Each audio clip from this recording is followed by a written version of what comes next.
प्रेरितों के कामों का वर्णन। अध्याय 21। जब हमने उनसे अलग होकर जहाज खोला तो सीधे मार्ग से कोस में आए और दूसरे दिन रूदस में और वहाँ से पत्रा में, और एक जहाज फिकीनी को जाता हुआ मिला और उस पर चढ़कर उसे खोल दिया। जब कुप्रुस दिखाई दिया जो हमने उसे बाएं हाथ छोड़ा और सूर्या को चलकर सूर में उतरे, क्योंकि वहाँ जहाज का बोझ उतारना था। और चेलों को पाकर हम वहाँ 7 दिन तक रहे।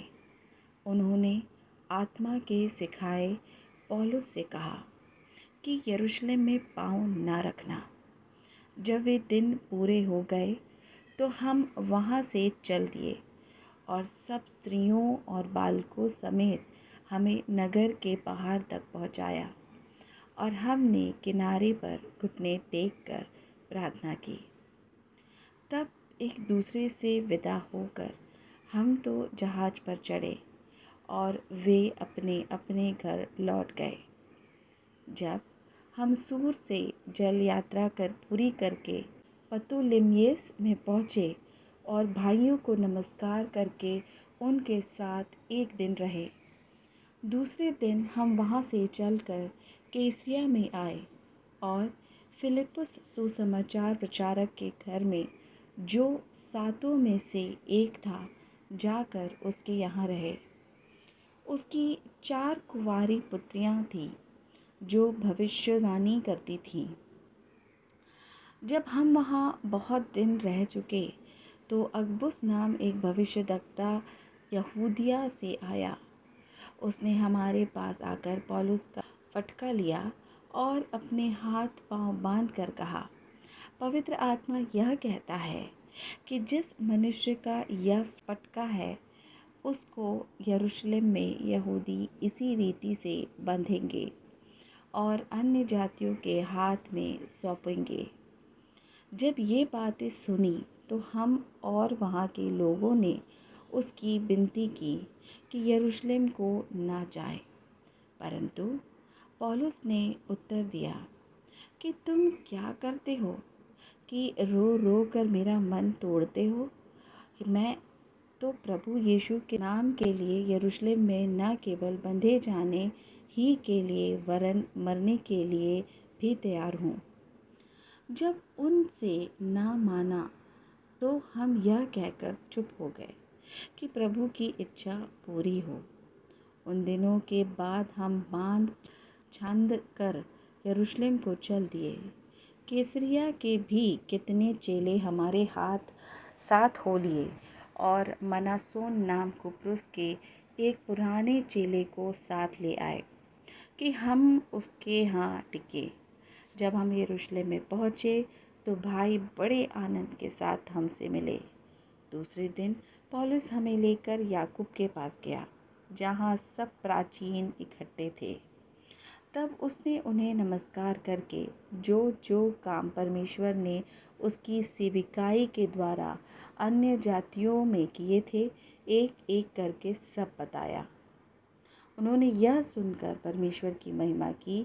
फिर उसने कहा, हे भाई, तू देखता है कि यहूदियों में से कई हजार ने विश्वास किया है और यह व्यवस्था के लिए धुन लगाए हैं, और उनको तेरे विषय में सिखाया गया है कि तू अन्य जातियों में रहने वाले यहूदियों को मूसा से फिर जाने को सिखाता है और कहता है कि न अपने बच्चों का खतना कराओ और न रीतियों पर चलो।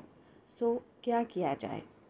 लोग अवश्य सुनेंगे कि तू आया है, इसलिए जो हम तुझसे कहते हैं वह कर। हमारे यहाँ 4 मनुष्य हैं जिन्होंने मन्नत मानी है। उन्हें लेकर उसके साथ अपने आप को शुद्ध कर और उनके लिए खर्चा दे कि वे सिर मुंडाएं। तब सब जान लेंगे कि जो बातें उन्हें तेरे विषय में सिखाई गई उनकी कुछ जड़ नहीं है, परंतु तू आप ही व्यवस्था को मानकर उसके अनुसार चलता है। परंतु उन अन्य जातियों के विषय में जिन्होंने विश्वास किया है, हमने यह निर्णय करके लिख भेजा है कि वे मूर्तों के सम्हाने बलि किए हुए मांस से और लहू से और गला घोटे हुए के मांस से और व्यभिचार से बचे रहें। तब पौलुस उन मनुष्यों को लेकर और दूसरे दिन उनके साथ शुद्ध होकर मंदिर में गया और बता दिया कि शुद्ध होने के दिन अर्थात उनमें से हर एक के लिए चढ़ावा चढ़ाएं, जाने तक के दिन कब पूरे होंगे। जब वे 7 दिन पूरे होने पर थे तो आसिया के यहूदियों ने पौलुस को मंदिर में देखकर सब लोगों को उकसाया और यूं चिल्लाकर उसको पकड़ लिया कि हे इज़राइलियों, सहायता करो। यह वही मनुष्य है जो लोगों के और व्यवस्था के और स्थान के विरोध में हर जगह सब लोगों को सिखाता है, यहाँ तक कि यूनानियों को भी मंदिर में लाकर उसने इस पवित्र स्थान को अपवित्र किया है। उन्होंने तो इससे पहले त्रुफिमुस इफिसी को उसके 7 नगर में देखा था और समझते थे कि पौलुस उसे मंदिर में ले आया है। तब सारे नगर में कोलाहल मच गया और लोग दौड़कर इकट्ठे हुए और पौलुस को पकड़कर मंदिर के बाहर घसीट लाए और तुरंत द्वार बंद किए गए। जब वे उसे मार डालना चाहते थे तो पलटन के सरदार को संदेश पहुंचा कि सारे यरूशलेम में कोलाहल मच रहा है। तब वह तुरंत सिपाहियों और सूबेदारों को लेकर उनके पास नीचे दौड़ आया और उन्होंने पलटन के सरदार को और सिपाहियों को देखकर पौलुस को मारने पीटने से हाथ उठाया।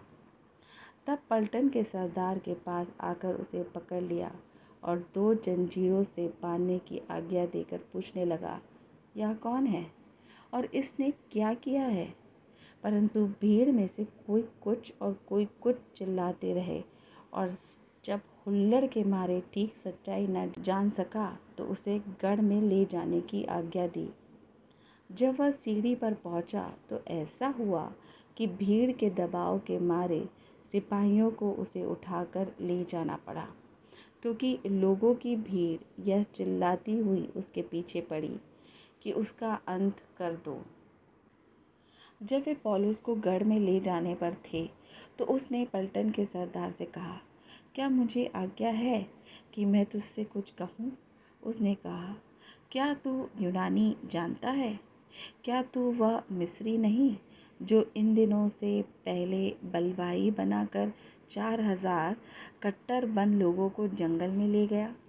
पौलुस ने कहा, मैं तो तरसुस का यहूदी मनुष्य हूँ, किलिकिया के प्रसिद्ध नगर का निवासी हूँ और मैं तुझसे विनती करता हूँ कि मुझे लोगों से बातें करने दे। जब उसने आज्ञा दी तो पौलुस ने सीढ़ी पर खड़े होकर लोगों को हाथ से सैन किया।